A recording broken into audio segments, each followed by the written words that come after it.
do some final finish sanding on the custom PRS today.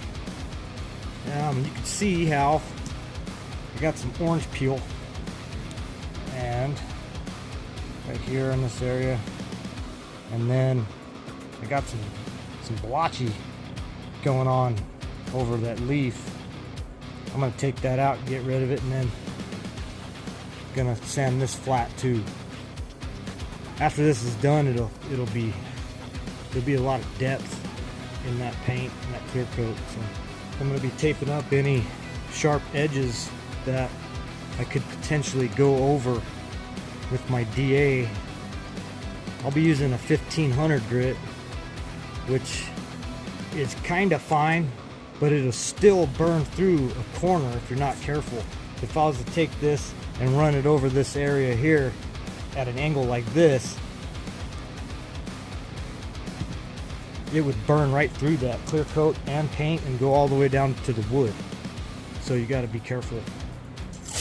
I'm going to tape it off.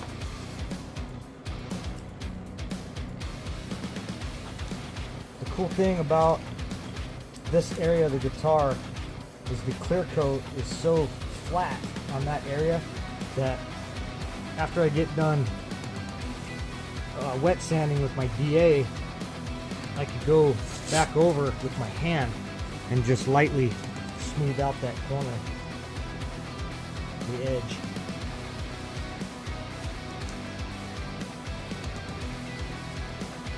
The only reason why I'm doing this is so that the sandpaper doesn't hit that area.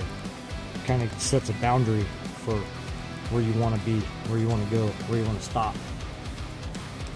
So anything that's vital that you don't want to sand or get wet, you should tape it up. If you don't do this, trust me, you will burn through a spot and you can hate yourself. So just by taking this little 5-minute precaution, I'm going to save myself some heartache, and I'm not going to have to do any touch-ups when I'm done. So all the sanding and everything that's been done with this guitar, I've done it dry. I wanted to do it dry because it's a guitar and it is a special kind of wood, and I don't want it to warp. I don't want the neck to warp from the body. I mean, it does have an adjustable nut down in there, and we don't want to play with any of that stuff. So it's the reason why I've been doing it dry. But right now at this step, I'm going to do it wet, and I'm going to be extremely careful. I'm not going to flood anything out. I still left some tape down inside these areas so that water doesn't get down in there.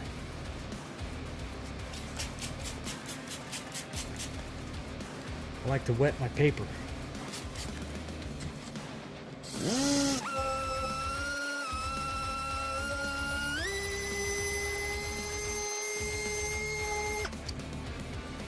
See, I got a little paste going on. That's what you want to get to. That paste creates a cutting abrasive almost on the clear coat, and it'll actually start to sand better and smoother.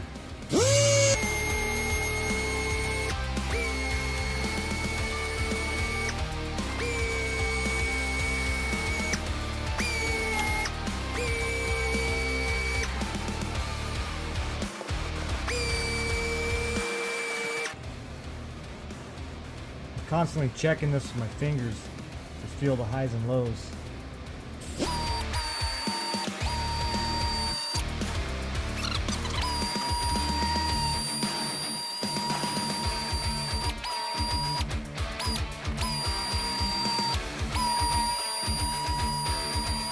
Also using a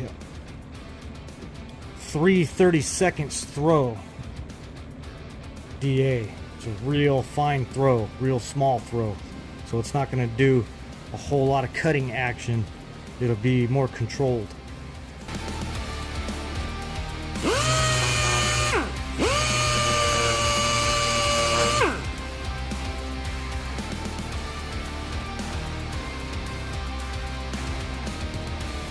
So now's about time where I need to wipe this off and check it.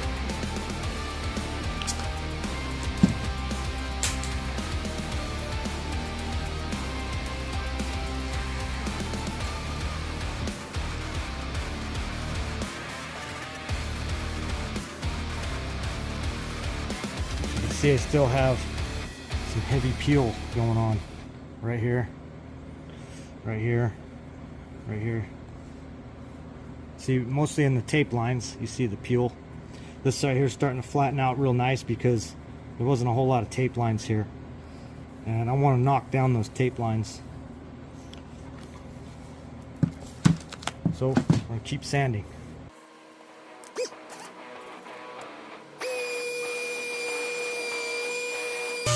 Also, I'm using an interface pad. Kind of softens it up a little bit.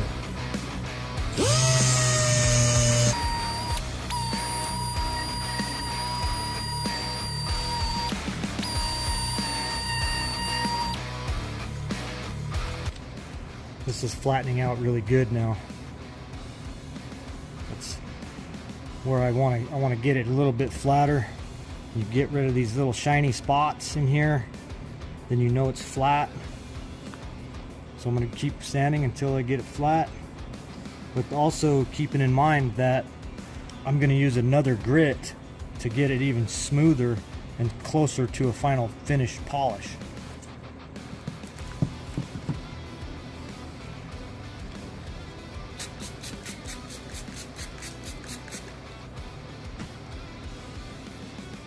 Some cases you may have to remove that interface pad so you get a nice flat, kind of like a blocked surface, a blocked sit area on your DA. You'll get this hard, more rigid surface here, and you could target some spots.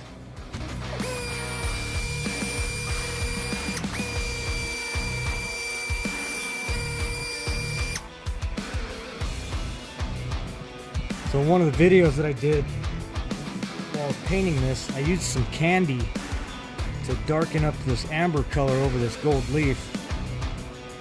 And I don't want to burn through my clear coats and start sanding off my candy coats.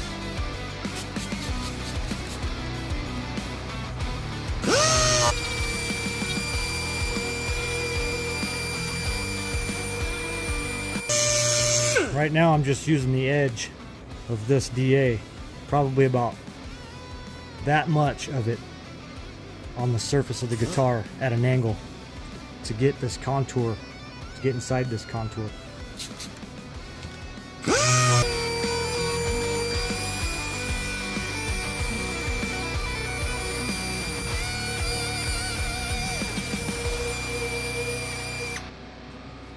Also, what you don't want is to try and guess how deep you are cutting, how deep you're cutting through the clear. You want to clean it off and just make sure that you're still okay. So don't try and guess and be like, you know what, that's enough. So if you wipe it down, take the time to wipe it off, and you can see how flat you're getting. And this is starting to get really flat. There's a couple areas here. I can still feel tape lines. I can still feel, I can see a shiny spot right here, here.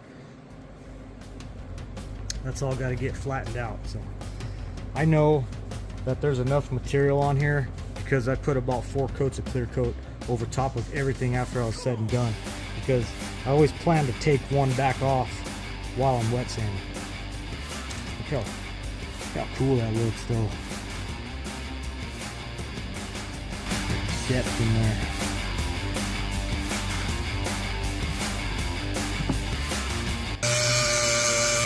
So the reason why you wet sand is because this sandpaper is so fine that if I was to do this dry, it would clog up the tooth really fast.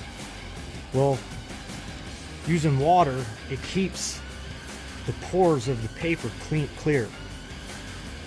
When you start to get too dry, they'll start to gather up and clog up the paper. But if you constantly keep it wet, it won't do that. I like to use a squirt bottle and some water, and I put 1 tiny drop of soap in there. A lot of guys will use baby shampoo. I just use Dawn, a drop of Dawn. I've always used it, it always worked out good for me. So So I got it really close to where I want it to be with the 1500. I want this finish to be super nice and smooth. So I'm gonna switch to a 2000 on my sandpaper before I go to a 3M Trizac pad, which would be a 3000.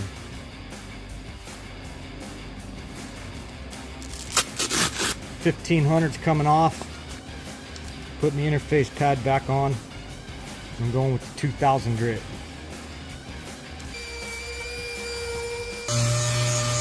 So this 2000 grit paper is doing is it's taking out the 1500 sand scratches and getting it closer to an abrasive polish, but it's also making it smoother at the same time. So in some cases you want to leave yourself some leeway to progress through the grits.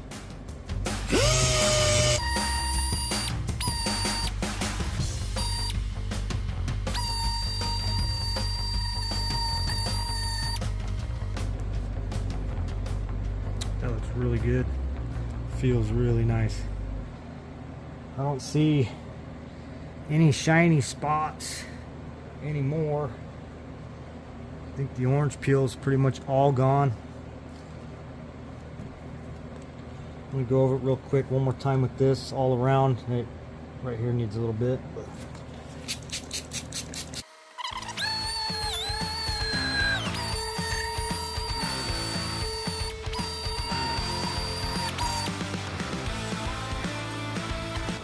Go ahead and do the headstock on here. For the headstock though, I'm going to start off with the 2000 because it's really flat, it's really nice and shiny.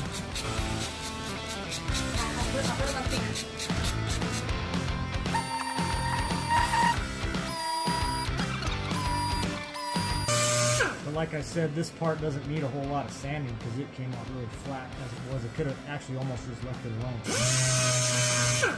Also, I'm going to be taking off the tape for the 3000 grit, except for this up here. I don't want to hit this at all with any kind of sandpaper. But my Trizac pad is a soft pad, and I'll show it to you. You'll understand why. So this here is a 3M Trizac pad, a 5-inch. It's hook and loop on the back side, and it's soft. It's almost like a foam, but I think it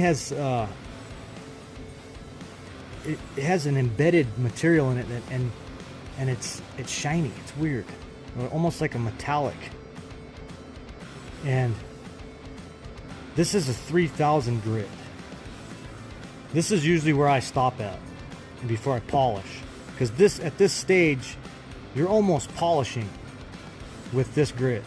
But 3M does go up to, they got a 5000 grit, and I believe they got an 8000 grit too, Trizac pad, which is super polish. But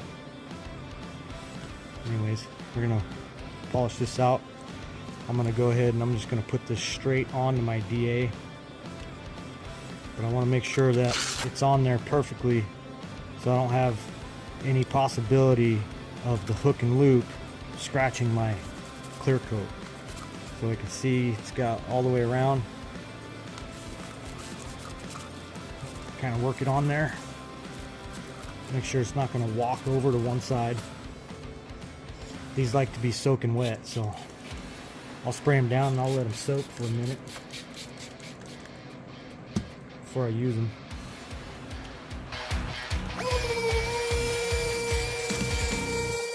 So I'm sanding all the way out to the corner and the edge now. I'm not worried about blowing through the clear coat with the Trizac pad because it's soft. Although you can if you're not careful. You just want to be careful at this point.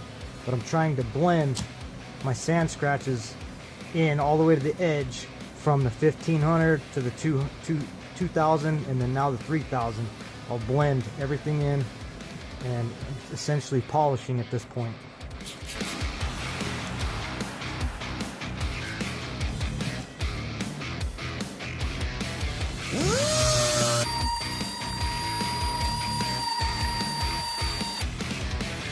this pad likes to stay wet. So.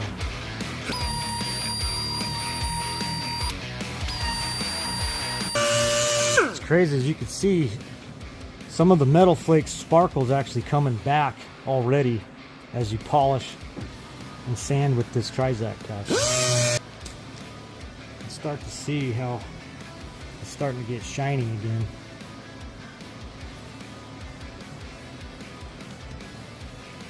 It's super flat.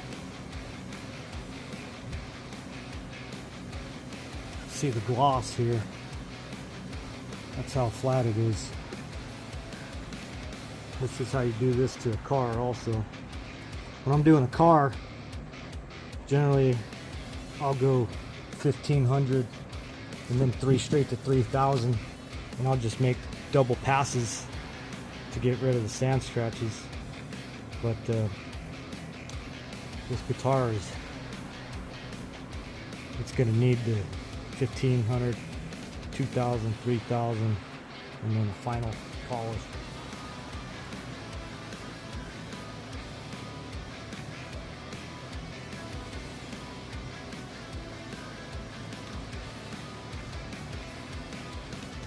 The depth on that starts to look deeper and deeper and deeper as you get rid of your tape lines.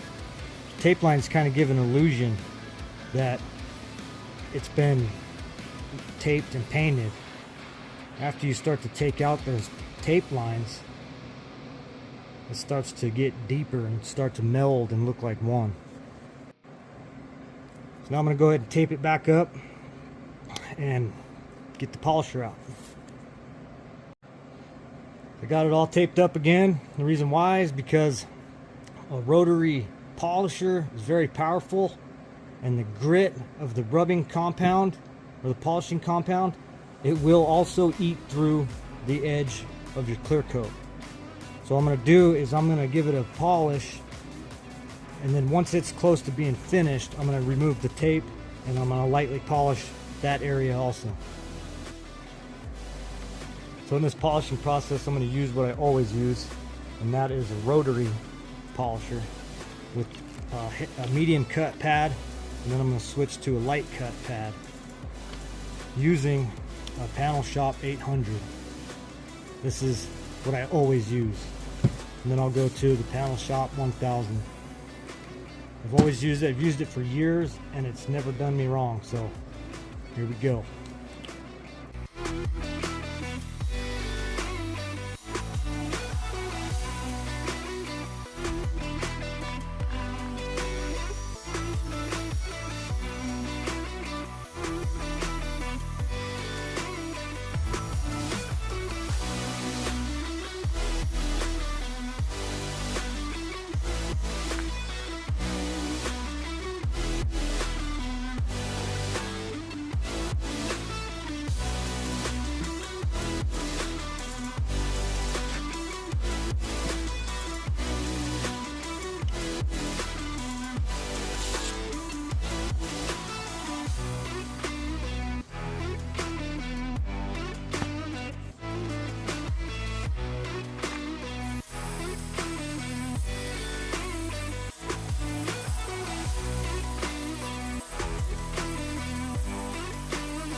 So after you wet sand and cut and polish, everything's flat. And then you'll get, you know, like your drop shadows look deeper. The effect, the 3D effect's a little bit deeper.